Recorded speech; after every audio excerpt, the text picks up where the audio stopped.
Spine सीधी, 3 बार ओम का उच्चारण, उसके बाद प्रार्थना। ओ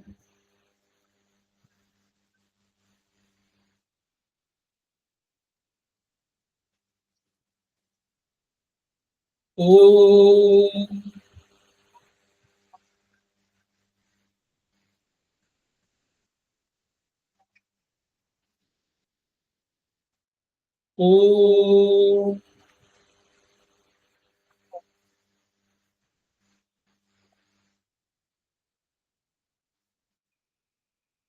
वह शक्ति हमें दो दयानिधे, कर्तव्य मार्ग पर डट जाए, पर सेवा पर उपकार में हम निज जीवन सफल बना जाए। वह शक्ति हमें दो दयानिधे, कर्तव्य मार्ग पर डट जाए। हम दीन दुखी निबलों विकलों के सेवक बन संताप हरे, जो है बिछड़े भूले भटके, उनको तारे खुद तर जाए। वह शक्ति हमें दो दयानिधे, कर्तव्य मार्ग पर डट जाए। छल द्वेष दंभ पाखंड झूठ, अन्याय से निष्दिन दूर रहे, जीवन हो शुद्ध सरल अपना, शुचि प्रेम सुधारस बरसाए। वह शक्ति हमें दो दयानिधे, कर्तव्य मार्ग पर डट जाए। निज आन मान मर्यादा का प्रभु ध्यान रहे, अभिमान रहे, जिस देव भूमि में जन्म लिया, बलिदान उसी पर हो जाए। वह शक्ति हमें दो दयानिधे, कर्तव्य मार्ग पर डट जाए, पर सेवा पर उपकार में हम निज जीवन सफल बना जाए।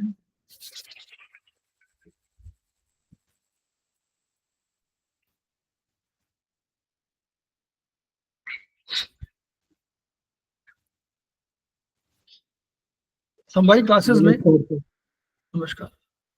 संवाई क्लासेस में आप सभी का स्वागत है। हमारे बीच में श्रीमती वर्षा श्रीवास्तव उपाध्यक्ष संवाई फाउंडेशन उपस्थित हैं, उनका स्वागत है। हमारे बीच में प्रतिमा राय जी उपस्थित हैं, वो संवाई फाउंडेशन की प्रमोटर हैं और आज की फैकल्टी भी हैं, उनका स्वागत है। हमारे बीच में पवन सहगल जी उपस्थित हैं, उनका स्वागत है। सेमेस्टर 1 के आज स्टूडेंट हैं, उनका स्वागत है। तो हम लोग समवाई फाउंडेशन के सदस्य हैं और हम लोग एकुप्रेशर शोध प्रशिक्षण एवं उपचार संस्थान प्रयागराज से संबद्ध हैं। वहाँ के मनीषी ब्रह्मलीन MP खेमका सर के हम ऋणी हैं, जिनकी वजह से संस्थान को ये ऊंचाई मिली है और इस विधा को ये शोहरत मिली हुई है। संस्थान का एक मोटो है, each one reach one, each one treat one, each one teach one. उसी को आपके माध्यम से जन जन जागरण अभियान के तहत पूरे विश्व में फैलाने का हमारा सपना है और हमें विश्वास है कि आप जैसे सुधी पाठकों, सुधी श्रोताओं के कारण ये विधा जो अपेक्षाकृत कम खर्चीली है, उसका लाभ केवल आपको ही नहीं मिलेगा वरन समस्त पीड़ित मानवता को मिलेगा। इसी विचार के साथ हम लोग आज की क्लास की शुरुआत करने जा रहे हैं। हम लोगों ने होम्योस्टेसिस पढ़ा, BHB यानी basic of human body. Basics जो है, बेसिक्स है क्या है, ह्यूमन बॉडी के जो बेसिक्स है यानी फिजियोलॉजिकल जो वो है, उनके संबंध में BHB का एक चैप्टर होता है, पूरी किताब है। मानव शरीर विज्ञान, प्रोफेसर GC अग्रवाल, वो डॉक्टर वहां पर प्रयागराज में डॉक्टर थे, मेडिकल डॉक्टर, और वो एक हेड ऑफ द डिपार्टमेंट थे, तो उन्होंने एक किताब लिखी। वो उस किताब का नाम है मानव शरीर विज्ञान। उसके चैप्टर 1 पर हम लोग होमियोस्टेसिस की चर्चा किया था, उसको हम लोग देखा था। आज हम लोग अगली पीढ़ी, अगले स्तर पर आ रहे हैं। वो अगली स्तर क्या है? सेल। दार्शनिक विचार में जहां हम लोग मानव शरीर से शुरुआत करते हैं, और मानव शरीर की शुरुआत करने के बाद फिर हम लोग आते हैं सिस्टम पर। पहले मानव शरीर, फिर सिस्टम। सिस्टम को और अधिक हम लोग अंदर चले जाते हैं तो हम लोगों को मिलता है वो ऑर्गन। ऑर्गन को फिर और अंदर चले जाते हैं तो मिलता है टिश्यू। टिश्यू से और अंदर चले जाते हैं तो मिलता है सेल। लेकिन जब मानव शरीर विज्ञान यानी आप मॉडर्न साइंस की बात करते हैं तो वो कहती है कि cell is the smallest part of, जो पूरा पार्ट क्या है? Structure and function unit of the body, यानी स्ट्रक्चर और फंक्शन यूनिट है। तो यानी उसी से, उसमें सारे वो गुण हैं जो आपके मानव शरीर में है। उससे बना कई सेल मिलकर बने टिश्यू, टिश्यू ने बनाया ऑर्गन, और कई ऑर्गन मिलकर के बनाए सिस्टम, और कई सिस्टम मिलकर बॉडी बनाई। तो हम लोग सेल की बात करने जा रहे हैं, और प्रतिमा राज जी हमारी इस पर पहले भी इस पर क्लास ले चुकी है, और आज वो क्लास लेंगे। मैं तब तक शेयर कर दे रहा हूँ। तो मैं ओवर टू प्रतिमा राय, मैं उनका पुनः स्वागत करता हूँ। आदरणीय सर, आपको प्रणाम सर, और अरविंद सर को, मेरे गुरुजनों को प्रणाम, और साथियों को भी प्रणाम। आज जो है स्टार्ट करने वाले हैं सेल चैप्टर। सेल यानी कोशिका मानव शरीर की संरचनात्मक और फंक्शनल, मतलब स्ट्रक्चर और फंक्शनल यूनिट होते हैं सेल। एक उसका यूनिट एक होता है सेल। मानव शरीर कई हजार करोड़ यानी कि 100 ट्रिलियन कोशिकाओं से मिलकर बना है।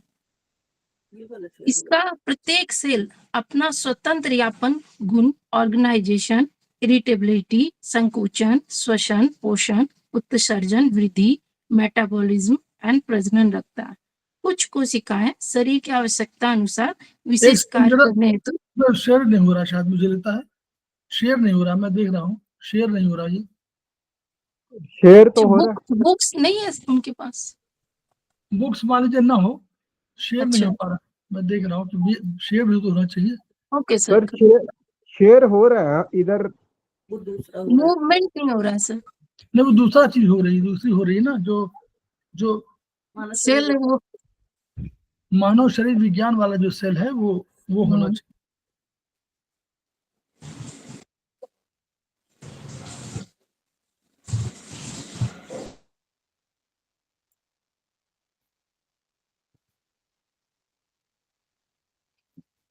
नहीं हो रहा।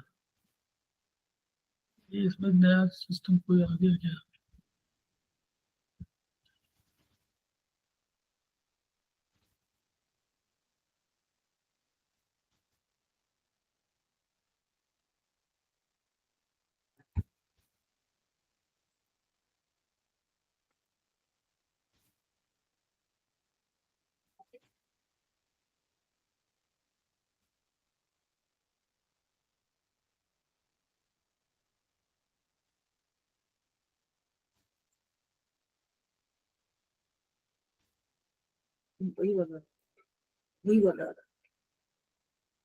उसमें आपको हमको शेयर हो रहा है? आप बताइए, आप लोगों को शेयर हो रहा है? सर पहले ही वाला है, जो पहले शेयर किए थे ना सर, वही है।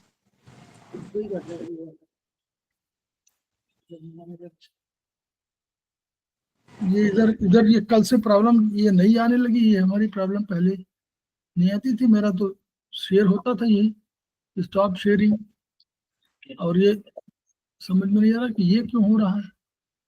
विंडो, पीडीएफ, विंडो, जी सेल, शेयर आया। जी सर, आगे। ठीक, चलिए ठीक है, तो हम फिर से स्टार्ट करते हैं कि मानव शरीर जो है वो मानव शरीर का संरचनात्मक और रचनात्मक दोनों का जो यूनिट वो सेल होता है। सेल में जो है मानव शरीर में बहुत तरह के सेल होते हैं, माने बहुत तरह के नहीं, बहुत सारे सेल होते हैं, हजारों करोड़, जैसे 100 ट्रिलियन होते हैं। उन सबको मिलाकर जो है एक बॉडी बनता है।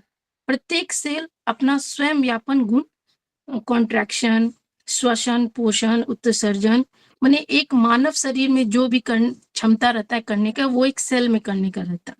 कुछ कोशिकाएं जो स्पेसिफिक कार्य जो होता है वो नहीं कर सकते हैं, तो वो उस कार्य के करने के लिए अपने आप को उसी परिस्थिति में अनुकूल कर लेते हैं, मॉडिफाई कर लेते हैं। तो अभी ये बता रहे और अच्छे से बता दे, बुक में इतना अच्छे से नहीं है। हर एक सेल जो है, एक सेल जो है वो मानव शरीर में, जैसे हम खुद अपने बॉडी में जो हम लोग का कार्य होता है, वो सारा चीज वो एक सेल कर सकते हैं। सारे गुण उसमें रहते हैं, एक मानव शरीर में जो रहता है वही रहता है। जैसे वो ग्रोथ कर सकते हैं, मेटाबॉलिज्म होता है, रिप्रोडक्शन कर सकते हैं, अपने आप को वो पूर्ण रूप से वो अपने आप में पूर्ण होते हैं। कुछ ऐसे काम होते हैं जो वो नहीं कर पाते हैं, तो उसको उसके हिसाब से करने के लिए वो खुद को मॉडिफाई कर लेते हैं। अब आ रहा है कुछ चीज जो वो नहीं कर सकते हैं, उनमें है वो जैसे सेक्रेटरी कोशिकाएं, उसमें कॉन्ट्रैक्शन नहीं हो पाता है, रिप्रोडक्शन की क्षमता कम होती है, कॉन्ट्रैक्शन होता है लेकिन रिप्रोडक्शन नहीं होता। फैट सेल में संकुचन नहीं होता है, कॉन्ट्रैक्शन नहीं होता है, मसल सेल्स में रिप्रोडक्शन नहीं होता है, और नर्वस सेल्स में जो है वो रीजनरेशन नहीं होता है। नर्वस सेल मतलब जो नर्व सेल्स जो है वो रीजनरेट नहीं हो पाते हैं, वो एक बार जो अगर उसमें प्रॉब्लम आ गए तो वो रीजनरेट नहीं होते। मसल सेल्स जो है वो रिप्रोड्यूस नहीं कर सकते हैं, फैट सेल्स जो है वो कॉन्ट्रैक्शन नहीं कर सकते, ये जो है वो नहीं कर पाते, एक सेल में नहीं हो पाता है। बाद बाकी जितना भी है वो कर लेते हैं। अब सेल का स्ट्रक्चर क्या है? सेल जो है एक सेल मेम्ब्रेन से घिरा हुआ है। उस सेल मेम्ब्रेन के अंदर जो है बहुत सारे ऑर्गेनेल्स हैं। क्या क्या है? जैसे सबसे पहले तो उसमें एक सेल मेम्ब्रेन के बीच में न्यूक्लियस है, उसके बाद माइट्रोकांडिया है, फिर एंडोप्लाज्मिक रेटिकुलम है, साइटोप्लाज्मा है उसके सारे साइड में। अब इनके बारे में जानते हैं कि सेल का स्ट्रक्चर क्या है। सेल का काम होता है खुद के जैसा एक और उससे और ज्यादा बनाना, डिवीजन करना, अपने जैसे सेल का डिवीजन करना। वही सेल जो एक जैसा कार्य करता है, वही सेल एक मिलके एक सेल का समूह मिलके टिश्यू बनता है। टिश्यू से फिर जो है ये क्या बोलते हैं, बॉडी ऑर्गन बनते हैं। ऑर्गन से फिर सिस्टम में बनते हैं, जैसे digestive system, excretory system, respiratory system, उन सबको मिलके तब फिर जो है एक बॉडी बनता है, बॉडी तैयार होता है। तो बॉडी का, मानव शरीर का सबसे छोटा इकाई क्या है? तो सेल है, इसी से स्टार्ट होता है। अब इसके अंदर जो है, सेल के अंदर जो है, अब इसमें आता है कौन कौन से ऑर्गेनेल्स आते हैं? तो न्यूक्लियस आते हैं, फिर माइट्रोकांडिया, उसके बाद है एंडोप्लाज्मिक रेटिकुलम, गोल्गी एपरेटस और लाइसोसोम्स। तो न्यूक्लियस जो है, न्यूक्लियस को जो है सेल का प्राण कहते हैं। न्यूक्लियस जो है वो डीएनए और आरएनए से मिलके बना होता है। इसमें सेल के सभी गुण होते हैं, जो सेल में गुण होते हैं वही न्यूक्लियस में भी गुण होता है। वो ये सेल के सारे फंक्शन को कंट्रोल करता है। अगर ये कहे सेल को कि आपको डिवीजन होना है तो वो डिवीजन होगा, अगर बोलेगा नहीं अब आपको डिवाइड नहीं होना है तो वो नहीं करेगा। मतलब इसके सारे कंट्रोल का कमांड कौन करता है? न्यूक्लियस करता है। उसके बाद जो है इसके ये बताता है कि जो है डिवीजन को खत्म करना है, कब स्टार्ट करना है, ये सारा कंट्रोल न्यूक्लियस करता है। न्यूक्लियस क्या है? सेल का प्राण है। इसके बिना सेल जो है नहीं काम कर सके। कोई भी काम अगर करना है, स्टार्ट करना है या एंड करना है, तो यही न्यूक्लियस जो उसको कमांड देते हैं कि अब आप ये काम करो या ये नहीं करो। ये न्यूक्लियस जो है समयानुसार सेल में विभाजन होता है। संपूर्ण केंद्रक न्यूक्लियस एक महीन झिल्ली के अंदर सुरक्षित होता है। उस ये न्यूक्लियस भी जो है वो एक सेल मेम्ब्रेन के अंदर एक मतलब प्रोटेक्ट किया रहता है। उस मेम्ब्रेन को कहते हैं हम लोग एंडोप्लाज्मिक रेटिकुलम, जो कि न्यूक्लियस को प्रोटेक्ट करता है। इसके बाद आता है माइट्रोकांडिया। माइट्रोकांडिया सेल का पावर हाउस है। जैसे सेल का प्राण न्यूक्लियस है, उसी तरह सेल का पावर हाउस जो एनर्जी उसको देता है वो है माइट्रोकांडिया। नहीं, एक सेकंड, ऐसा है, देखिए दो चीजें। एक तो सेल आप समझ लीजिए, आपने सेल समझा। सेल में जो न्यूक्लियस है, इसको आप मालिक कह सकते हैं, प्राण कह सकते हैं, जो भी कहना चाहे, आत्मा, स्वामी, मालिक जो भी जिस नामों से पुकारना चाहे पुकार सकते हैं। अब ये इसी के आदेश पर, मैडम ने बताया कि इसी के आदेश पर उनको कहता है कि भाई अपना, जैसे आप बड़े, कोई बड़ा हो गया, उन्होंने भैया अपना दूसरा घर बना लो, तो दूसरा घर बनाने के लिए दूसरा सेल निर्माण हो गया, तो ये भी आदेश देता है। फिर उसके बाद क्या करता है, अब इसको बाहर से, जैसे मान लीजिए आपके घर में हो तो एक गेट हो, बाहर में 100 मीटर दूरी पर कोई गेट हो और आप अंदर हो, तो उसको गेट पर निगरानी करने के लिए कोई सिस्टम चाहिए, तो वो एंडोप्लाज्मिक रेटिकुलम है, ये यहाँ से अटैच हो गया है एक, और उसको पूरा वो वहां बाहर जो उसके चार दीवारी है वहां तक वो अपने को सुरक्षित वो रखे हुए है, कॉन्ट्रैक्ट बनाए हुए है। तो ये रेटिकुलम जो एंडोप्लाज्मिक रेटिकुलम है, ये आपका एक सेल से और जो बाहर की दीवार है उससे आपका संबंध बनाए रखती है। सेल मेम्ब्रेन जिसको बोलेंगे, मेम्ब्रेन माने बाहर की झिल्ली, सेल के बाहर की झिल्ली, और ये तो बिल्कुल छोटा सा है न्यूक्लियस, तो वो न्यूक्लियस से उसका संबंध बनाए रखती है। जी आइए मैडम आगे, माइटोकॉन्ड्रिया। इसके बाद है माइटोकॉन्ड्रिया, इसको सेल का पावर हाउस कहते हैं। सेल का एनर्जी देने का काम माइटोकॉन्ड्रिया ही करते हैं। ये बहुत सारे नंबर में जो है सेल में प्रेजेंट होते हैं। ये ग्लूकोज को प्रोड्यूस करते हैं और ग्लाइसिस करके एनर्जी को प्रदान करते हैं। माने इनका मेन ईंधन जो है वो है ग्लूकोज, उसको जलाकर जो है वो ऊर्जा उत्पन्न करते हैं जो सेल को वो देते हैं। इसके बाद है हमारा अब माइटोकॉन्ड्रिया, प्लाज्मिक रेटिकुलम, माइटोकॉन्ड्रिया बहुत इंपॉर्टेंट, याद रखिएगा, बहुत इंपॉर्टेंट, सबसे इंपॉर्टेंट ये है। यही ऊर्जा आपको देती है, आपको दौड़ने में, खेलने में, कूदने में, खाने में, पीने में ऊर्जा चाहिए, ये ऊर्जा बनाने का काम माइटोकॉन्ड्रिया है। जैसे आप किचन मान लीजिए, किचन में अगर खाना न मिले तो आप मार्केट नहीं जा पाएंगे, किचन से खाना आपको न मिले तो आप कोई खेल कूद करने नहीं जा सकते, किचन से खाना नहीं मिले तो आप मॉर्निंग वॉक नहीं करने जा सकते, तो यानी वो किचन बहुत इंपॉर्टेंट है, उसी तरह माइटोकॉन्ड्रिया है, बहुत इंपॉर्टेंट है। इसके बाद आता है एंडोप्लाज्मिक रेटिकुलम। तो एंडोप्लाज्मिक रेटिकुलम को समझने के पहले हमको राइबोसोम को समझना पड़ेगा। तो राइबोसोम जो होता है वो न्यूक्लियस में बनते हैं। राइबोसोम बोलिए कहाँ बनते हैं, तो वो न्यूक्लियस में बनता है, और न्यूक्लियस में बनने के बाद उसको न्यूक्लियोलस में छोड़ दिया जाता है, जो कि वो एंडोप्लाज्मिक रेटिकुलम के दीवार के में रहते हैं। अब ये इसके राइबोसोम के बाद जो है अब एंडोप्लाज्मिक रेटिकुलम के बाद आते हैं। ये जो है ये न्यूक्लियस के बाहरी परत होता है जो कि मिलकर बना होता है। इसमें दो लेयर होते हैं, दो तरह का लेयर होता है, एक रफ एक स्मूथ। रफ वाले एंडोप्लाज्मिक रेटिकुलम इसलिए कहते हैं, इसको ग्रेन्युलर एंडोप्लाज्मिक रेटिकुलम भी कहते हैं, क्योंकि इसकी सतह पे जो है वो राइबोसोम जो है वो चिपक जाता है, जिसके कारण इसका सरफेस जो है वो रफ हो जाता है, इसलिए इसको रफ एंडोप्लाज्मिक रेटिकुलम कहते हैं। और इसी का दूसरा जो है वो है स्मूथ, जिसमें कि वो अटैच राइबोसोम अटैच नहीं हो पाते हैं, जिसके कारण वो स्मूथ होते हैं, इसीलिए उनका नाम स्मूथ एंडोप्लाज्मिक रेटिकुलम कहा जाता है। स्मूथ एंडोप्लाज्मिक रेटिकुलम के अंदर एक वेसाइकल्स पाए जाते हैं। वेसाइकल्स के अंदर जो है प्रोटीन भरा हुआ होता है। और रफ एंडोप्लाज्मिक रेटिकुलम का क्या काम है, वो प्रोटीन का निर्माण करता है, प्रोटीन को विकसित करता है, और साथ ही साथ उसको पैकेजिंग का भी काम करता है। लेकिन प्रोटीन निर्माण करते हैं लेकिन थोड़े मात्रा में, ज्यादा नहीं, और पैकेजिंग भी करते हैं वो। उसके बाद इनका कार्य क्या है एंडोप्लाज्मिक का, इसमें तो थोड़ा सा दिया हुआ है, जैसे कि रेटिकुलम की संपूर्ण लंबाई में बहुसंख्यक 10-20 माइक्रोग्राम डायमीटर के स्ट्रक्चर्स राइबोसोम्स धसे रहते हैं। इनमें प्रोटीन विभिन्न रूपों में तैयार की जाती है। जैसा कि बताएं कि प्रोटीन जो है वो रफ एंडोप्लाज्मिक रेटिकुलम में बनता है, फिर वो वहां से पैकेजिंग करते हैं। उसके बाद ये इसमें जो है स्मूथ वाले जो है दूसरा जो पार्ट है उसका, उसमें जो है वो प्रोटीन को भरा हुआ मिलता है। ये प्रोटीन विकसित करता है, लेकिन स्टोर कहाँ होता है, वो स्मूथ वाले में।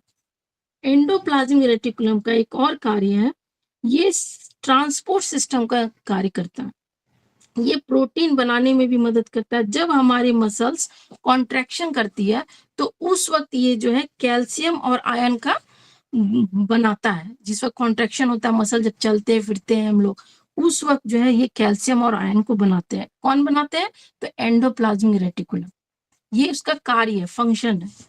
अब आता है Golgi apparatus. Golgi short apparatus में आप लोग नोट्स बना लीजिएगा, हाँ, क्योंकि ये नोट्स बना लीजिए। किताब में नहीं है, नहीं है, नहीं है, तो नहीं है नोट सर। कर लीजिएगा आप लोग। ये देखिए स्ट्रक्चर राइबोसोम्स उसे बता रहे हैं, एंडोप्लाज्मिक ये जो ऊपर स्मूथ जो लाइनिंग है वो स्मूथ सरफेस है, और जो छोटे छोटे बबल में चिपके हैं वही है रफ एंडोप्लाज्मिक रेटिकुलम्स। तो रफ में बनता है, प्रोटीन बनता है और वो संग्रहित हो जाता है स्मूथ में स्मूथ पे जाकर के। ठीक है, यस। ये नोट कर लीजिए। उसके बाद है Golgi apparatus. Golgi apparatus ribosome में प्रोटीन निर्माण होने के पश्चात गोल्गी एपरेटस या गोल्गी बॉडी में इकट्ठा होती है और आवश्यकता अनुसार ग्लूकोज प्रोटीन एवं लाइप्रोप्रोटीन में बदलकर यह शरीर को दे देता है। जैसे कि गोल्गी एपरेटस या गोल्गी बॉडी जो है वो एंडोप्लाज्मिक रेटिकुलम से जुड़ी हुई रहती है। गोल्गी बॉडी जो है वेसाइकल्स को अपने अंदर ले लेती है, जो वेसाइकल्स स्मूथ एंडोप्लाज्मिक रेटिकुलम में था वो उसको अंदर ले लेती है और प्रोटीन को जो है, प्रोटीन का जो है वो पैकेजिंग करती है। यही प्रोटीन जब शुगर के साथ मिलते हैं तो ग्लाइकोलिपिड हो जाते हैं, बन जाते हैं, और जब ये प्रोटीन लिपिड में मिलते हैं तो वो लिपोप्रोटीन हो जाते हैं। तो ये प्रोटीन कहाँ है? लिपिड को आप लोग समझ लीजिए फैट के रूप में। लिपिड वाले फैट हो गया और ग्लूकोज वाला ग्लूकोज हो गया। तो ग्लूकोज ये पहले इसने रख लिया। जैसे आपके यहाँ मान लीजिए कोई चीज हो, आपने खाना बना के रख दिया और रखने के बाद कहा ये ठंडा हो जाए, गर्म हो जाए, जो भी आप करते हो, तो उसके बाद इन्होंने आवश्यक जब पहले स्टोर कर लिया, आवश्यकता शरीर को पड़ी कि हमको ग्लूकोज और प्रोटीन दोनों चाहिए, तो ग्लूकोज प्रोटीन बना दिया।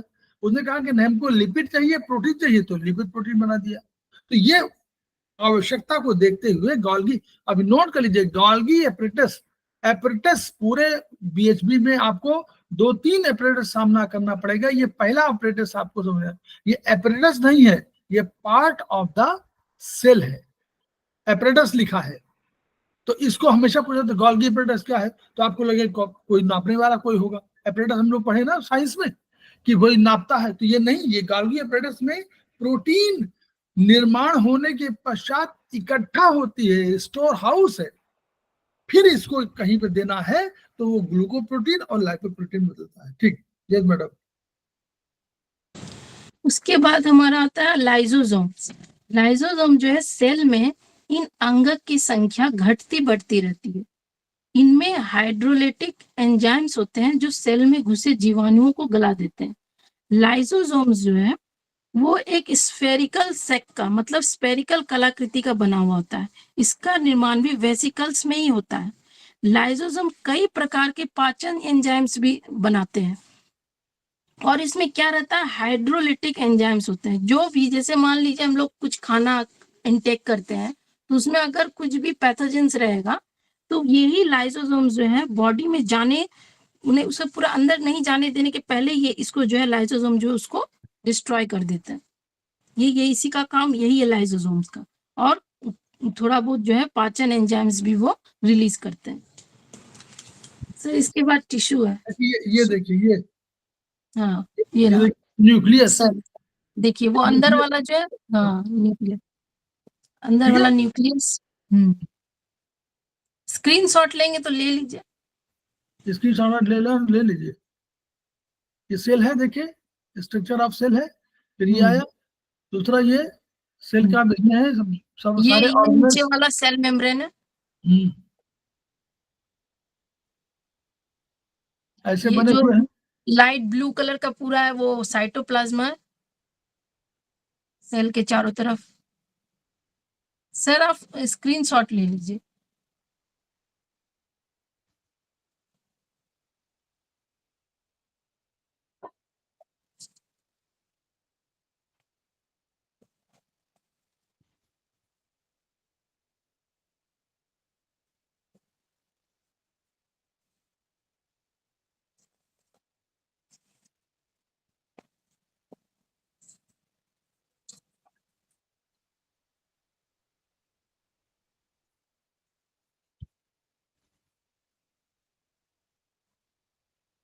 इस तरह जो हम लोग का सेल सेल है। चलिए आगे। अब आ रहा है टिश्यू। एक समान जब वो सेल हम लोग पढ़े, सेल जब बहुत सारे सेल इकट्ठा होके एक समूह का सेल एक ही कार्य करते हैं और एक ही उनका स्ट्रक्चर है, तो वो जब एक एक करके डिवीजन होते हैं तो वो क्या बनते हैं, टिश्यू बनते हैं। एक समान संरचना वाले बहुत संख्यक सेल, यानी एक ही कार्य करेंगे और एक ही स्ट्रक्चर के रहेंगे वो सेल, जब एक ही कार्य करते हैं तो उन सामूहिक उस ग्रुप को हम लोग टिश्यू कहते हैं। मानव शरीर में 5 प्रकार के टिश्यू होते हैं। सेल से टिश्यू, टिश्यू से जो ऑर्गन, ऑर्गन से सिस्टम, सिस्टम से बॉडी। इतना लंबा प्रोसेस लगता है एक बॉडी को तैयार होने में। तो ये हो गया। इसमें क्या क्या है? सबसे पहला है एपिथेलियल, दूसरा है कनेक्टिव टिश्यू, थर्ड है कनेक्टिव टिश्यू में ही 5 तरह के होते हैं। सबसे पहले हम एपिथेलियल पढ़ लेते हैं। एपिथेलियल जो होता है वो हमारे बॉडी का इनर और आउटर दोनों लेयर कहलाता है। किसी भी जैसे ऑर्गन है, जैसे लीवर है, रेस्पिरेटरी सिस्टम है, किडनी है, उसका जो बाहर का लेयर और अंदर का लेयर है उनको हम एपिथेलियल कहते हैं। इनका प्रारंभिक कार्य होता है अंगों की रक्षा करना। मतलब किसी कोई भी चीज किसी पैकेज के अंदर रहता है तो वो प्रोटेक्शन में रहता है, तो वही प्रोटेक्शन का काम एपिथेलियल करते हैं। वो अंदर और बाहर दोनों का लेयर होता है। सही सर? जी, ये देखिए, इपी माने बाहर, इपी माने बाहर वाला, इंडो माने अंदर। तो जो सेल का जो कहा जाएगा टिश्यू, तो इपीथेलियल टिश्यू होगा, भले वो अंदर हो। देखिए एक ऑर्गन बना हुआ है ऐसे, इसके ऑर्गन में नीचे भी होगी, ऊपर भी कोई लेयर होगी, नीचे ऊपर दोनों लेयर को इपीथेलियल ही कहेंगे, वो भले नीचे अंदर की ओर हो, तो वो टिश्यू के रूप में इपीथेलियल बोलेंगे, चाहे वो आंतरिक अंगों में सुरक्षा कर रही हो तो भी। ठीक है जी सर, जी सर। इनका प्रारंभिक कार्य होता है अंगों की रक्षा करना, एब्जॉर्प्शन करना, श्रवण करना और उत्सर्जन करना। अब ये क्या क्या करते हैं सबसे पहले समझते हैं। इपीथेलियल ऑर्गन के अंदर बाहर सरफेस को हम लोग इपीथेलियल करते हैं। एब्जॉर्प्शन, सिक्रेशन, एक्सक्रेशन ये सब होते हैं। इनका लोकेशन कहाँ है? जैसे ये एब्जॉर्प्शन करते हैं, श्रवण करते हैं, उत्सर्जन करते हैं, तो करते कहाँ पर है? इनका लोकेशन क्या है? इनका लोकेशन होता है स्किन होता है, डाइजेस्टिव ट्रैक्ट होता है, रेस्पिरेटरी ट्रैक्ट होता है, यूरिनरी ट्रैक्ट होता है, स्वेट ग्लैंड होते हैं, स्लाइवरी ग्लैंड होता है और ब्लड वेसल्स होते हैं। स्किन से हम लोग स्वेट हम लोग का निकलता है। डाइजेस्टिव ट्रैक्ट में भी जो है इपीथेलियल सेल का एक लोकेशन होता है। ये सब जगह पे इनका लोकेशन होता है इपीथेलियल सेल का, इपीथेलियल टिश्यू का। इसका काम होता है प्रोटेक्शन करना। प्रोटेक्शन में क्या प्रोटेक्शन करेगा? स्किन को। स्किन जो है हमारा, बाहर से जो भी पैथोजन हार्मफुल आता है तो उसको प्रोटेक्शन का काम कौन करता है? ये स्किन। ये स्किन क्या है? ये स्किन ही जो है उसके नीचे में जो है वो इपीथेलियल टिश्यू है। वही पहले जो है जो भी बाहरी चीज आता है उसको डिस्ट्रॉय करता है, उसको उसके अंदर जाने नहीं देता है। उसी तरह है डाइजेस्टिव ट्रैक्ट। स्किन या फिर मुंह के खाने के थ्रू हम लोग का पैथोजन जो है अंदर जाते हैं। तो यही दोनों को हम लोग को जो है प्रोटेक्ट करता है इपीथेलियल टिश्यू, स्किन और डाइजेस्टिव ट्रैक्ट के मामले तरह से, क्योंकि ये एक लाइनिंग रहता है इसमें। दूसरा है सिक्रेशन। सिक्रेशन कहाँ होगा? स्वेट ग्लैंड में होता है। अब स्वेट ग्लैंड में क्या क्या आता है? जैसे म्यूकस आता है, स्वेट आते हैं, हॉर्मोन्स आते हैं। एब्जॉर्प्शन में, एब्जॉर्प्शन कहाँ होगा? तो स्मॉल इंटेस्टाइन में। तो स्मॉल इंटेस्टाइन में क्या एब्जॉर्प्शन होगा? तो न्यूट्रिशन होगा। ये सब आगे पढ़ेंगे आप। इसके बाद एक्सक्रीशन एंड फिल्ट्रेशन। किडनी जो है वो एक्सक्रीशन और फिल्ट्रेशन दोनों काम करते हैं। सेंसरी रिसेप्शन जो वो कहाँ होता है? टेस्ट बर्ड में होता है। वो जो किसी तरह कोई खट्टा है, मीठा है, क्या है, वो हमारा स्पेशलाइज्ड किससे होता है? सेंसरी रिसेप्टर से। तो ये सब tissue organ, tissue epithelial tissue का फंक्शन है, प्रोटेक्शन करना, सिक्रेशन करना, एब्जॉर्प्शन करना, एक्सक्रेशन और सेंसरी रिसेप्शन। दूसरा आता है कनेक्टिव टिश्यू। ये जो है दो सेल के बीच में जो है, कनेक्टिव मतलब ही समझ में आता है दो चीजों को जोड़ना। ये दो सेल के बीच में ब्रिज का काम करते हैं, एक दूसरे से कनेक्ट होते हैं। ये 5 टाइप के होते हैं। कौन कौन से टाइप के होता है? जैसे एरियोलर कनेक्टिव टिश्यू, दूसरा है इलास्टिक एरियुलर टिश्यू, तीसरा है फैटी कनेक्टिव टिश्यू, चौथा है लिम्फॉइड कनेक्टिव टिश्यू एंड पांचवा है cartilage and bone connective tissue.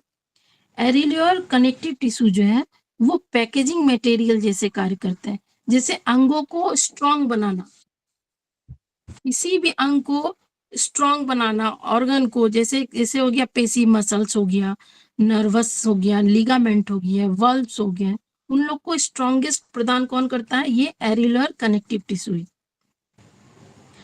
उसके बाद है इलास्टिक एरियुलर टिश्यू, इसमें इलास्टिसिटी होता है, इलास्टिसिटी का कंटेंट अधिक होता है। जैसे जब हम खाना खाते हैं तो हम लोग तो इतना खाना खा लेते हैं, हमारा स्टमक कितना होता है? इतना सा रहता है। तो जब वो उतना एक थाली खाने के बाद भी अगर वो पेट में जाके पूरा आराम से रह जाता है, ऐसा तो नहीं कि फट जाता है, वही इलास्टिसिटी का, यही इसी के कारण इलास्टिसिटी का काम करता है वो, जो कि वो फैलाव कर देता है। इसी इलास्टिसिटी एरियुलर टिश्यू के कारण होता है।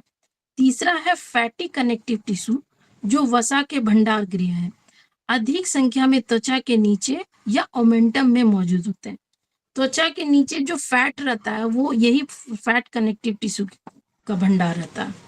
अब है लिम्फॉइड कनेक्टिव टिश्यू, ये उन अंगों में अधिक मात्रा में पाया जाता है जो विषाणुओं का प्रवेश आसान होता है। ये कहाँ होते हैं? ज्यादातर दो जगह से होगा, या तो हम लोग सांस लेंगे तो, दूसरा हम लोग खाना खाएंगे तो ये दो जगह ही होते हैं। एक होता है पाचक तंत्र, दूसरा होता है श्वसन तंत्र। इन दो जगहों से विषाणु अंदर जाने का, प्रवेश करने का मतलब माने सारांश रहता है आने जाने का। तो उनको जो है ये कंट्रोल करता है कौन? Lymphoid connective tissue. तीसरा है कार्टिलेज बोन कनेक्टिव टिश्यू, ये कहाँ पर होता है? हमारे जो दो बोन के बीच में टेंडन होते हैं, उसी के बीच में जो है ये कार्टिलेज बोन जो होते हैं, वो उसको जो है कोलेजन फाइबर की अधिक मात्रा उसमें होती है, जिसके कारण जो है वो मूवमेंट हो पाता है। ऐसी जगह पर होता है जहां वो स्ट्रॉन्गर उसको जरूरी होती है, जैसे bones function, super safe mention करना, प्रोटेक्शन करना, सेफ करना। हम लोग जब चलते हैं या फिरते हैं तो कार्टिलेज जो है जैसे जैसे मूवमेंट होता है, तो वो इसी की वजह से होता है, कार्टिलेज बोन कनेक्टिव टिश्यू के कारण। तीसरा है ये किसका आ गया? कनेक्टिव टिश्यू का 5 प्रकार हो गया। अब तीसरा है मस्कुलर टिश्यू। मस्कुलर टिश्यू क्या है? इन टिश्यूज का मुख्य गुण कॉन्ट्रैक्शन, जिसके कारण इन अंगों को गति प्रदान में सक्षम है। मानव शरीर में यह उत्तक 3 प्रकार के होते हैं। मस्कुलर टिश्यू मतलब ये समझ में आता है कि हड्डियों के बीच में जो मसल्स होते हैं वही मस्कुलर टिश्यू है, जो कि कॉन्ट्रैक्शन करते हैं, संकुचित करते हैं, फिर मूवमेंट करते हैं, छोड़ते हैं, आगे बढ़ते हैं। जैसे कि इसमें 3 तरह का होता है, एक्सक्लेटल एंड वॉलेंट्री मसल्स, दूसरा है स्मूथ और इनवॉलेंट्री मसल्स, तीसरा है cardiac muscles. Skeletal voluntary muscles जो होते हैं वो जोड़ों में होते हैं, यानी कि नी बोन या एंकल बोन, इन दोनों के बीच में, हड्डियों के बीच में ये स्केलेटल मसल्स पाए जाते हैं। जिससे क्या होता है कि ये दो हड्डी के बीच में जो मसल्स रहता है उससे मूवमेंट कराने में यही काम देते हैं मस्कुलर टिश्यू। ये क्या होता है? ये वॉलेंट्री होता है। वॉलेंट्री मतलब इसको आप अपने हिसाब से जो है उसको मूवमेंट करा सकते हैं। जैसे हमको अभी हाथ हिलाना है तो हम अपने से कर सकते हैं, पाँव को मूवमेंट करना है तो हम कर सकते हैं। इसी को वॉलेंट्री कहते हैं, जो कि हम अपने हिसाब से, मेरे हिसाब से वो चले, हम उसको हिला सके, वो होता है। दूसरा है स्मूथ और इनवॉलेंट्री मसल्स, जो शरीर के आंतरिक अंगों में की संरचना एवं कार्य में मदद करते हैं। जैसे कि अब ये हो गया रेस्पिरेटरी सिस्टम हो गया, किडनी हो गया, फिर एक्सक्रेशन वाला हो गया, ये सब क्या है? स्मूथ मसल्स है। इसमें जो है ये इनवॉलेंट्री होता है, इसे हमको बोलना नहीं पड़ता है कि हाँ आप सांस लो, आप डाइजेशन करो, आप एक्सक्रेशन करो, ये खुद ही करते हैं। इनका इन सब कार्य को करने के लिए इनका खुद का वो अपना अधिकार से करते हैं, हमारे बोलने से वो नहीं करते हैं। अब हम कहेंगे कि नहीं अभी सांस नहीं लेना है, ऐसा तो नहीं हो सकता। तो वो अपने हिसाब से कब उनको करना है वो अपने हिसाब से चलते हैं, इसी को इनवॉलेंट्री करते हैं। शरीर के आंतरिक अंगों की संरचना एवं कार्य में मदद करते हैं। तीसरा है कार्डियक मसल्स। कार्डियक मीन्स समझ में आता है वो हृदय के पेशी है। इसमें जो है वो भी इनवॉलेंट्री होता है, वो अपने हिसाब से चलते हैं। जैसे हृदय को कब कॉन्ट्रैक्ट करना है, कब उसको जो है चलना है, हृदय को संकुचन की क्षमता प्रदान करता है।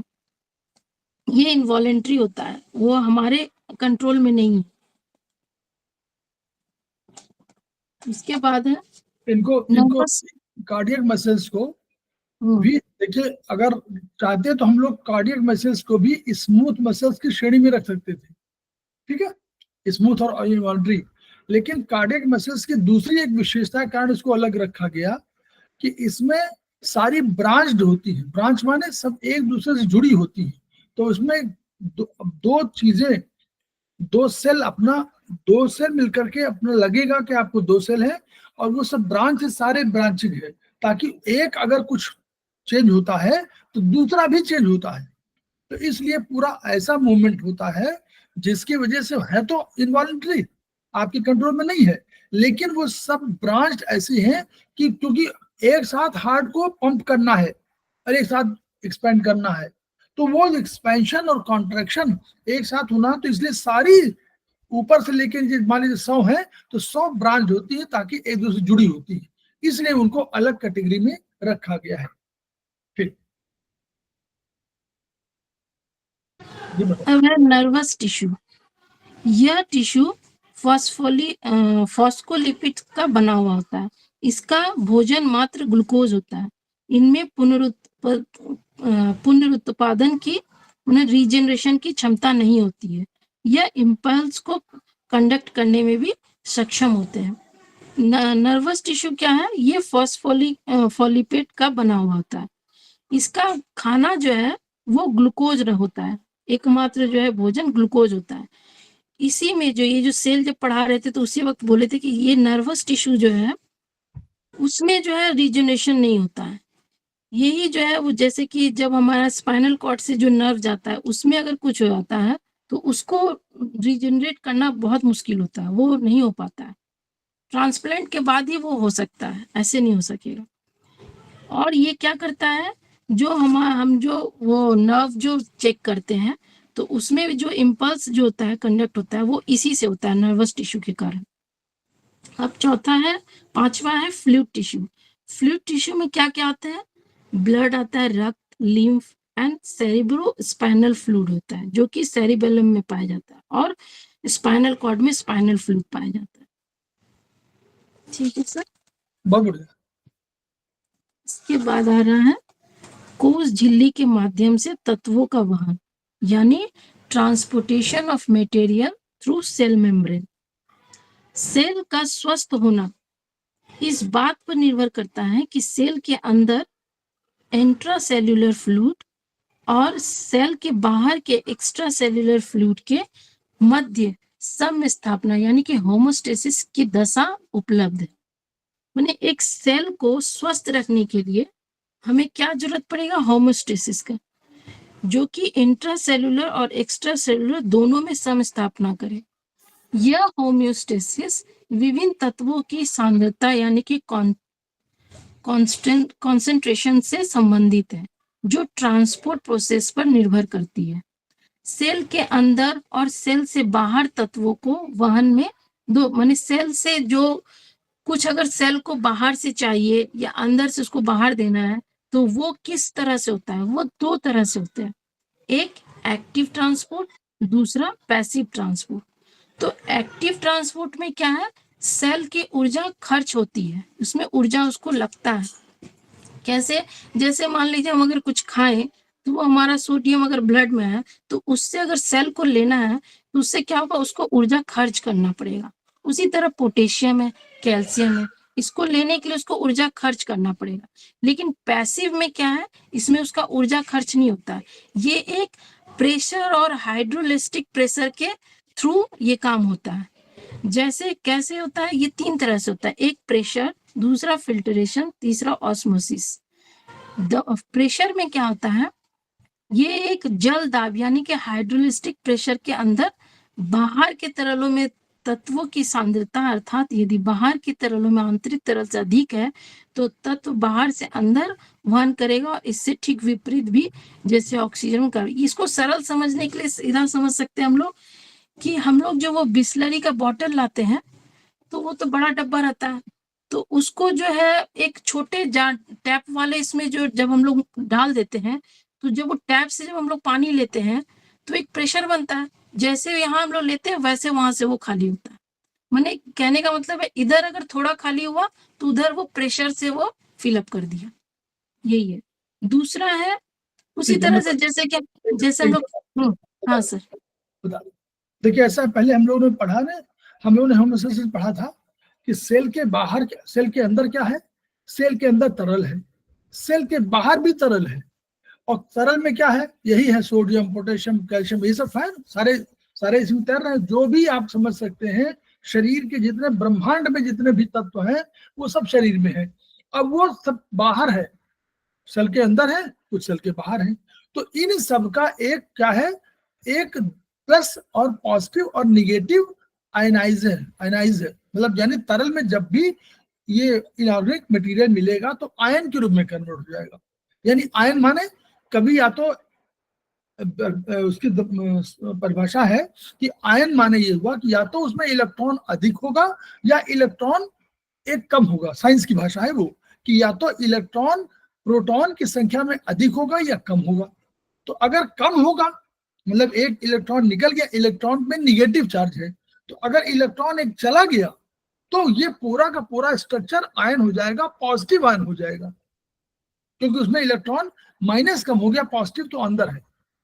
मतलब अंदर 10 हुआ, और समझ लीजिए कि अंदर प्रोटॉन है उसका प्लस है, बाहर इलेक्ट्रॉन है उसका माइनस है। 10 प्रोटॉन होंगे तो 10 इलेक्ट्रॉन होंगे, एग्जाम्पल दे रहा हूं। तो 10 प्रोटॉन में 10 चार्ज और इलेक्ट्रॉन में 10 माइनस चार्ज, तो ये दोनों बैलेंस किए हुए हैं एक दूसरे को, होम्योस्टेटिक है, क्योंकि कहीं कुछ नहीं हुआ। अब एक आयन बन गया। आयन बन गया क्या, इलेक्ट्रॉन या तो उसने ले लिया, क्योंकि बाहर इलेक्ट्रॉन, तो बाहर उसने एक आदमी को घुसा लिया, एक इलेक्ट्रॉन को ले लिया तो माइनस हो गया, और एक इलेक्ट्रॉन चला गया छोड़ करके तो ये प्लस हो गया। अब ये प्लस और माइनस दोनों आपके अंदर यहाँ बैठे हुए हैं। अब बाहर प्लस वाला अधिक है, अंदर माइनस वाला अधिक है, तो बाहर और दोनों यूं एक पोटेंशियल डिफरेंस बना हुआ है, क्योंकि यहाँ पॉजिटिव है बाहर वाला और ये अंदर वाला निगेटिव है, तो दोनों एक दूसरे के घुसने की कोशिश कर रहे हैं। तो इसीलिए जल के साथ ये आयन जो है, कुछ आयन अंदर चले जाएंगे, कुछ आयन बाहर निकल आएंगे, ये होता रहेगा। क्योंकि सेल के बाद क्या है, यहाँ पोरस है, यहाँ छेद है, तो उन पोरस से, उन छिद्रों से सेल के जो बाहर आयन है वो अंदर आते रहते हैं, अंदर वाले बाहर जाते रहते हैं। तो इसको होम्योस्टैटिक बोलते हैं कि नॉर्मल बराबर रहे, कभी 10 हो गया, कभी 5 हो गया, तो नॉर्मल बराबर रहता है। इसलिए या नोट कर लीजिए, होम्योस्टेसिस कभी बराबर नहीं हो सकती, कभी कम होगा कभी ज्यादा होगा। तो इसी को होम्योस्टेसिस बोलते हैं कि हमारा प्लस माइनस होता रहता है। लेकिन ये होम्योस्टेसिस मान लीजिए ना हो तो बीमार पड़ जाएंगे हम। यानी एक सेल के अंदर हो गए तो बीमार पड़ गए, सेल के सारे बाहर चले आए तो बीमार पड़ जाएंगे। तो कह रहे हैं कि सेल के अंदर और बाहर जो तत्व है, तत्व माने आयंस के रूप में, तत्व ही तो है वो आयन कैसे होता है। एक तो होता है सेल की ऊर्जा खर्च होती है, यानी आपको ले जाने के लिए कोई पैसा चाहिए, मनी चाहिए, वो फ्री। जैसे वायु आपको मिलती है वो फ्री मिलती है, लेकिन पानी जब आप, वैसे पानी नदियों में फ्री मिलता है, समुद्र में फ्री मिलता है, लेकिन जब आप लेने जाते हो तो आप कहते हो 100 रुपए की बोतल है। तो ये जो वही है, तो जिसमें ऊर्जा खर्च होती, ऊर्जा माने करेंसी, उसको करेंसी बोलते हैं। अब वो एटीपी अणु के रूप में करेंसी है शरीर के अंदर। तो वहां जब सेल की ऊर्जा खर्च होगी तो वो कौन होगा, वो जैसे कैल्शियम है, सोडियम, पोटेशियम, इनका जब इनको साथ ले जाएंगे, इनको कहीं मूवमेंट कराएंगे तो वहां मनी खर्च होगी, यानी वहां ऊर्जा खर्च होगी।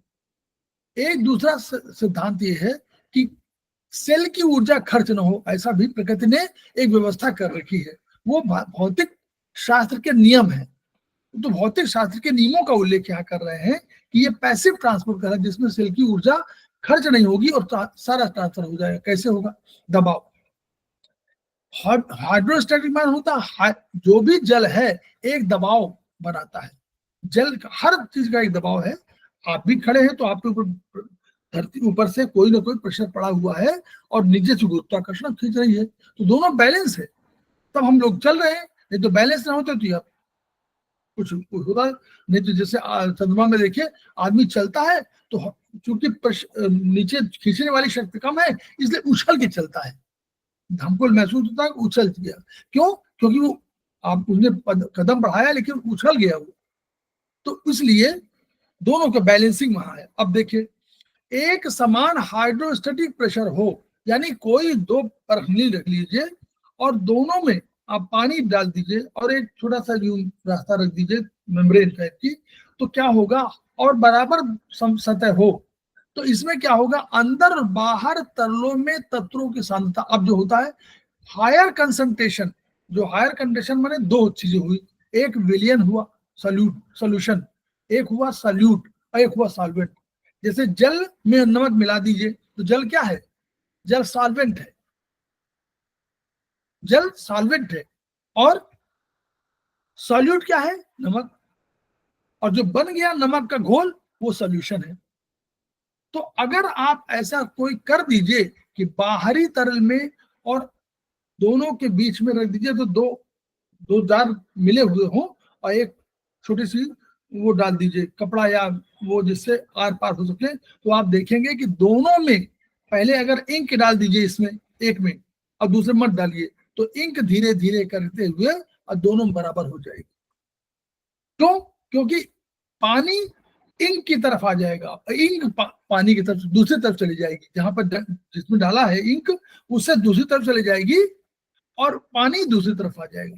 तो जो सॉल्यूट है वो हायर कंसंट्रेशन से लोअर कंसंट्रेशन की ओर बढ़ेगा और जो सॉल्वेंट है वो लोअर कंसंट्रेशन से हायर कंसंट्रेशन की ओर जाएगी। ये उल्टा होता है, पानी इधर से यूं जाएगा और सॉल्यूट इधर आएगा। इंक अगर इधर दाहिने तरफ इंक अधिक है तो इंक इधर मूवमेंट करेगी और पानी इधर से उधर मूव करेगा, तो दोनों बराबर हो जाएंगे। एक समान हाइड्रोस्टैटिक प्रेशर यानी बराबर दोनों होना चाहिए, तब की बात कर रहा है। हाइड्रोस्टैटिक प्रेशर डिफरेंस ना हो। नंबर 2, अब ये कैसे होता है? इस तरह ऑक्सीजन और कार्बन डाइऑक्साइड का होता है। कैसे होता है? ऑक्सीजन गई कहां पर है? वो ऑक्सीजन के साथ कौन लेके जा रहा है? ऑक्सीजन को लेके जा रहा है हमारे पास एक है हीमोग्लोबिन, तो वो उसमें जा रही है और रक्त में है, ये सब रक्त में है। रक्त गया और हार्ट से छान वो शुद्ध होने के लिए गया, तो वहां जाता है। लंग्स में क्या आया है? ऑक्सीजन आई है। यहाँ क्या है? यहाँ कार्बन डाइऑक्साइड अधिक हो गई है, इसलिए उसका कलर पर्पल रेड हो जाता है रक्त का। अब दोनों यहाँ मिले, ऐसे मिलते हैं, दोनों जहां पर मिल गए, इधर मान लीजिए लंग्स है, इधर आपका हार्ट है, तो हार्ट और ये दोनों की जो कैपिलरी है आप समझ लीजिए, तो ये इस तरह मिल गई। अब इनमें आदान प्रदान कैसे होगा?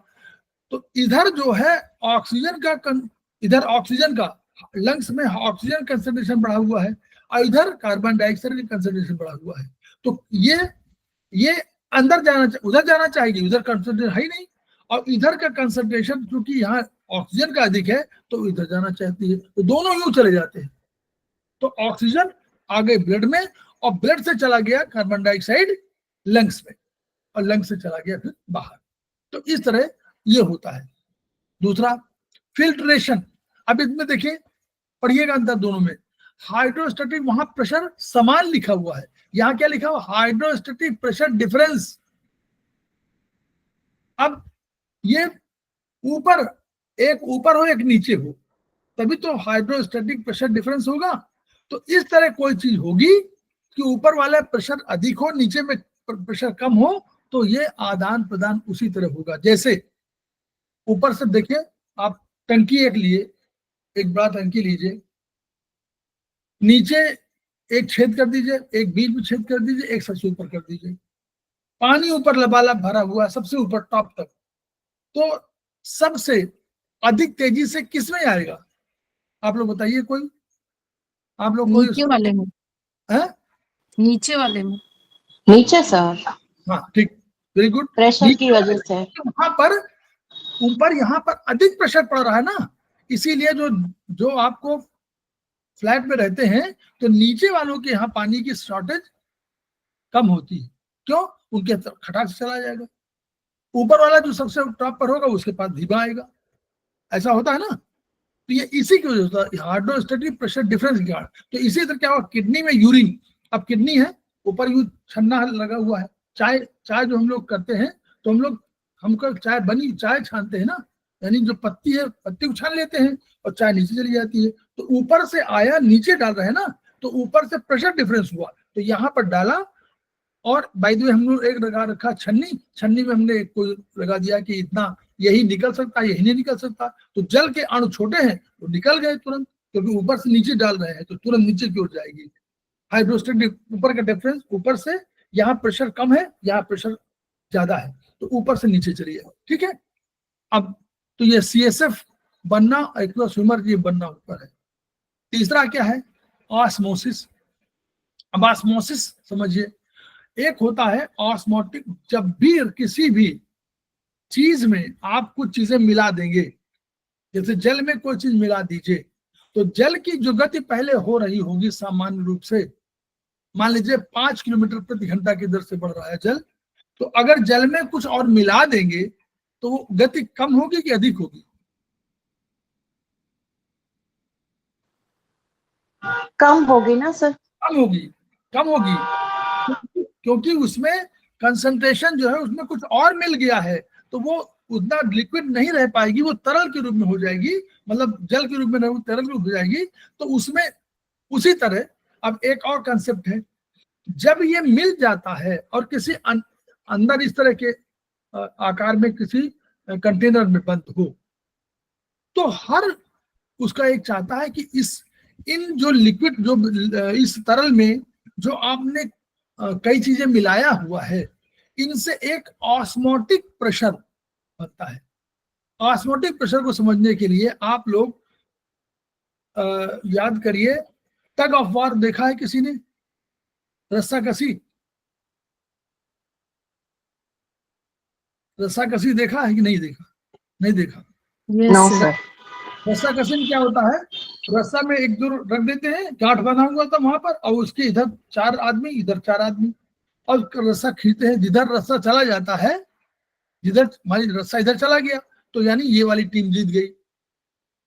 उसी तरह मान लीजिए एक दरवाजा है, अब आप देखिए दरवाजा, देखिए दरवाजा है, वो दरवाजा खोल दीजिए आप, और मतलब कुंडी मत लगाइए, और दरवाजा बंद है, और उसको बंद करने 4 आदमी इधर से धकेले और उधर से 4 आदमी धकेले, तो कौन जीतेगा? जो ताकतवर होगा वो जीत जाएगा, दरवाजा खुल जाएगा या दरवाजा बंद रहेगा। इधर वाले बंद कर रहे हो तो अगर इधर वाले ताकतवर हैं तो बंद रहेगा, उधर वाले ताकतवर हैं जो खोलने वाले हैं तो खुल जाएगा, है ना? ऐसे ही होता है ना। अब देखिए, तो ये जो है, किसी भी तरल, जब तरल किसी चैनल में बंद होता है तो उसमें एक प्रेशर बनता है, इसको बोलते हैं ऑस्मोटिक प्रेशर। ये ऑस्मोटिक प्रेशर क्या करता है? यह अपनी चीजों को बाहर जाने से रोकता है और बाहर वाली चीजों को अंदर आने से रोकता है। ये समझ में आया कि नहीं? इसको समझिए थोड़ा सा। ऑस्मोटिक प्रेशर वो प्रेशर है जो किसी विलयन में, किसी सॉल्यूशन में होता है, सॉल्यूट के साथ, सॉल्यूट माने जो घुल गया है, और सॉल्वेंट माने जो घोल रहा है, तो इन सॉल्वेंट, और ये सॉल्यूशन कहलाता है टोटल, तो इस सॉल्यूशन के अंदर जो सॉल्यूट है, जो घुले हुए पदार्थ हैं, उनकी वजह से एक बनता है, कौन सा? एक बनता है ऑस्मोटिक प्रेशर। वो प्रेशर क्या करता है, यहां से बाहर तभी जाएगा जब उधर का प्रेशर कम होगा तो ये बाहर चला जाएगा, और उधर का प्रेशर कम अगर अधिक हुआ तो उधर वाला पानी इधर आ जाएगा। इसीलिए ये ऑस्मोटिक प्रेशर की आवश्यकता पड़ती है रक्त को बाहर जाने में या बाहर से आने में। अगर कभी रक्त का ऑस्मोटिक प्रेशर, ये अंदर वाले का ऑस्मोटिक प्रेशर कम हो गया तो बाहर वाले से अंदर आ जाएगा, और इसका बढ़ गया तो ये अंदर से बाहर चला जाएगा। तो ये ऑस्मोटिक प्रेशर की बात है। तो ऑस्मोसिस एक सिस्टम है फिजिक्स का जो कहती है कि सेमी परमिएबल, यानी सेमी माने कुछ चीजों को परमिट कर रही है।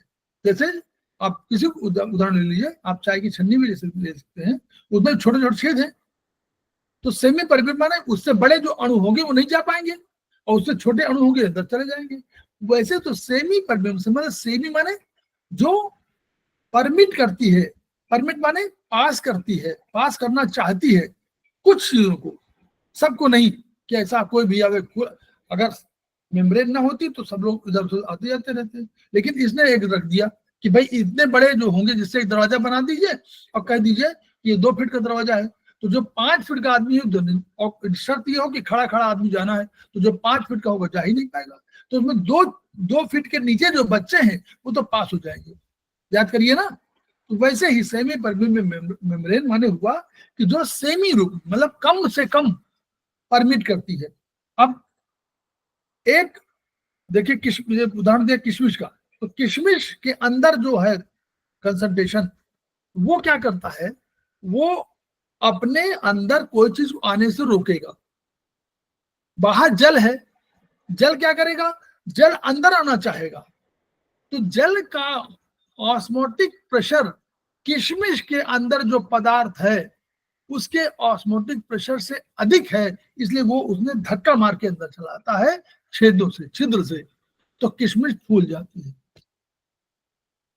अगर किशमिश में ऐसा कोई तरल होता, ऐसी कोई चीज होती जिसका ऑस्मोटिक प्रेशर जल के प्रेशर से अधिक होता, तो किशमिश का पानी बाहर चला जाता, और अगर दोनों का बराबर होता तो न पानी अंदर आता न पानी बाहर जाता।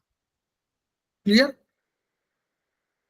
जी सर। तो दोबारा सुनिएगा तो और समझिएगा बढ़िया से। यही तरीका ऑस्मोटिक प्रेशर समझने के लिए आपको एग्जाम्पल अपने समझने पड़ेंगे कि दरवाजा है, बाहर से आदमी 4 इधर धक्का दे रहा है, 4 उधर धक्का दे रहा है, जो ताकतवर है वो खोल देगा। वही यहाँ पर है सेमी परमिएबल मेम्ब्रेन के द्वारा है। झिल्ली में एक झिल्ली है, दोनों ओर मौजूद घुले तत्वों की सांद्रता सामूहिक रूप से ऑस्मोटिक प्रेशर विकसित करती है।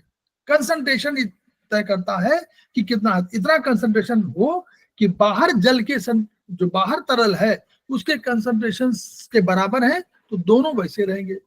जिसका अधिक होगा वो दूसरी तरफ पार करके निकल जाएगा। अगर जल का बाहर वाले का ताकत हो गई तो अंदर चलाएगा, अंदर वाली ताकत अधिक होगी बाहर चली जाएगी। तो किशमिश में होता ये है कि किशमिश के अंदर जो ऑस्मोटिक प्रेशर है वो कम होता है, बाहर जल का ऑस्मोटिक प्रेशर अधिक होता है तो वो अंदर प्रवेश कर जाता है, और इसलिए किशमिश में जल खूब पहुंच गया तो किशमिश फूल गई, वॉल्यूम बढ़ जाता है ना उसका, फूल जाती है। तो ये उसका है। तो ये जल में भीग रही किशमिश में पानी का प्रवेश करना, तो ये ऑस्मोसिस 3 सिस्टम से हमारे यहाँ पूरे शरीर में होता है ट्रांसफर।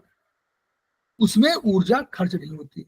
अगर डिफ्यूजन से हो गया तो खर्च नहीं होगी, फिल्ट्रेशन से होगा तो खर्च नहीं होगी, और ऑस्मोसिस से होगा तो खर्च नहीं होगी। तो इस तरह हम लोगों का ये चैप्टर जो है आज पूरा हुआ। बहुत बढ़िया, thank you sir. Madam. Thank you sir. Thank you madam. तो मैडम ने बहुत बढ़िया पढ़ाया। देखा आपको जो है, और पहले भी पढ़ा चुकी है, तो इसको मैंने कहा थोड़ा सा इसको ये, क्योंकि ये वाला साइंस का दिया हुआ है ना, फिजिकल साइंस है, इसलिए हम लोगों को लगता है कि कभी कभी कठिन होने लगता है। जितने अच्छे से आप समझाएं उतना अच्छे से बुक में दिया भी नहीं है। नहीं, बुक में तो उन्होंने समझे कि ये उनकी किताब उस तरह थोड़ा है। अब हम लोग इस थोड़ा पढ़े हुए दोबारा पढ़े तो हम लोग समझ में आया है। पर सर आप आसान कर देते हो पढ़ाना बुक से ज्यादा। नहीं, हमने भी 2-3 बार, ऐसा नहीं है, हम थोड़ा फिजिक्स पढ़े भी है, लेकिन इसके बावजूद उनको पढ़ना पड़ा कई बार कि भाई क्या चीज। पहले आयन समझना मुश्किल है, आयन समझिए, फिर आयन समझिए, फिर आयन भीगे तो वो हो गया। अब मूवमेंट करागा, जब अगर कोई आयन का तुलना करनी हो तो गांव के सिद्धांत से आप हम लोग कहते हैं छुट्टा सांड देखा वो गांव में भेज देते हैं। अब वो जहां दौड़ता है तो आदमी दौड़ने लगते हैं, इधर उधर सब लोग भागने लगते हैं। बस वही समझ लीजिए है आयनाइज होने का मतलब कि वो मूवमेंट करेगा, कंटिन्यूअस मूवमेंट करेगा, वो रुकेगा नहीं। बैलेंस जो आदमी होगा बैलेंस, वो मूवमेंट नहीं करेगा। जो बैलेंस होगा जी वो सर। कम मूवमेंट करेगा, और जो बैलेंस नहीं होगा वो उद्विग्न रहेगा, जिसको बोलते हैं क्या, एंग्जाइटी। जो कहते नहीं कि एंग्जाइटी में हम तबीयत खराब हो जाती है, दौड़ता घूम रहा है, इधर घूम रहा, दौड़ रहा है उधर, कमरे में मुड़ रहा, अरे क्या हो गया क्या हो गया। अब आप टेंशन मत लीजिए, कंसंट्रेशन करिए, थोड़ा सा बैलेंस करिए तो ठीक हो जाएंगे। तो इसीलिए मेडिटेशन कहा जाता है। मेडिटेशन वो है जिसमें आपको उद्विग्न, एंग्जाइटी से आपको बचाती है। एंग्जाइटी क्या करता है, फंक्शन अधिक करने लगता है ना, इधर मूवमेंट, जहाँ आप 1 मिनट में पाकिस्तान पहुंच गए, 1 मिनट में आप अमेरिका पहुंच गए, कुछ सोचना था ना है, फिर वहां ये हो गया, फिर घटनाओं का हो गया, वो ट्रेन जा रही है, वो जा रही, सारे सोचना, निगेटिव सोचने लगे आप, ये हो जाएगा वो हो जाएगा, तो उससे फाइव तक बढ़ जाते हैं ना। हाँ, तो इसलिए जो है, तो शीतल बासुकी आ गई हैं, उनका स्वागत है। Sheetal thank you sir. Basuki promoter भी हैं, और इन्होंने हालांकि 2-3 सेमेस्टर कर चुकी है, लेकिन फिर इन्होंने फिर सेमेस्टर भी ज्वाइन किया है। Right sir, thank you sir. तो कभी खेमका सर के सपनों को हम लोग पूरा करेंगे, और सपने वही है कि हमको ज्ञान को बढ़ाना है, और ज्ञान को बढ़ाने का फायदा ये नहीं कि, ज्ञान को बढ़ाने से 2 फायदे होंगे। एक तो अपने ज्ञान को दूसरे को, जो भी ज्ञान पाते हैं उसको दूसरे ज्ञान को देना है, फिर दूसरे ज्ञान को लेना भी हमारा काम है, दोनों तरफ काम है। तीसरा क्या है, इस ज्ञान का प्रयोग करना है चिकित्सा में, तो चिकित्सा में करेंगे, हमारा ज्ञान बढ़ेगा, हम जल्दी ट्रीटमेंट कर पाएंगे, और हम जल्दी लोगों को सेवा कर पाएंगे। तो हमारा उद्देश्य दोनों होना चाहिए, अपनी सेवा करना, क्योंकि अपनी सेवा अगर आप नहीं करेंगे तो आप दूसरे की सेवा नहीं कर पाएंगे। तो अपनी सेवा करिए, नंबर 1, अपने को स्वस्थ रखिए, आनंद रखिए, तब दूसरे की सेवा करेंगे, और ये सेवा जब करेंगे तब हमारा कंसेप्ट पूरा होगा, ईच वन रीच वन। बिल्कुल आंकड़े याद रखिए, चाइना में 5,50,000 बेयर फुट, यही जो बेयर फुट डॉक्टर्स कहलाते थे, इनको भेजा गया था गांव में, कब, जब पॉपुलेशन थी 49-50 करोड़ के बीच में, 49 से 50 करोड़ के बीच में। हमारी पॉपुलेशन है इस समय 140 करोड़ से ऊपर, अगले 5 सालों में 147 करोड़ की संभावना है। 1.6% की दर से जनसंख्या बढ़ रही है, और अगर बहुत कंट्रोल किया हम लोगों ने तो 1% की दर से बढ़ेगी, तो 1% की दर से बढ़ेगी तो भी 5.5 के ऊपर हो जाएगी, तो 147 करोड़ की पॉपुलेशन होनी है। हमको चाहिए 16 लाख हमको थेरेपिस्ट चाहिए। ये कहां से आएंगे? हम अपने एस्पस की तरह अगर 100 एस्पस बनाएं, तो एक एस्पस अगर 2000 स्टूडेंट को तैयार करता है प्रति साल, तो 100 बनाएंगे 2 लाख, तो हमको 8 साल चाहिए 16 लाख को प्राप्त करने के लिए। इन आंकड़ों को हम लोग करें, जो हर आदमी जो पढ़ रहा है वो अपने में इतना इंस्टीट्यूट हो जाए, संस्था हो जाए, कि वो 10 लोगों को, 20 लोगों को, 50 लोगों को पढ़ा दे। हम भी क्या कर पा रहे हैं, हमारे जैसे 1000 समवाय हो जाए, ठीक है, हो जाएगा सर। इन आंकड़ों को ध्यान रखिए।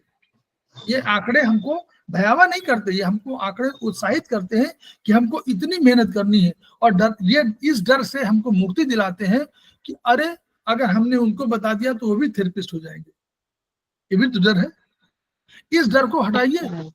16 लाख थेरेपिस्ट की आवश्यकता है इस देश को। हम लोग कितने हैं?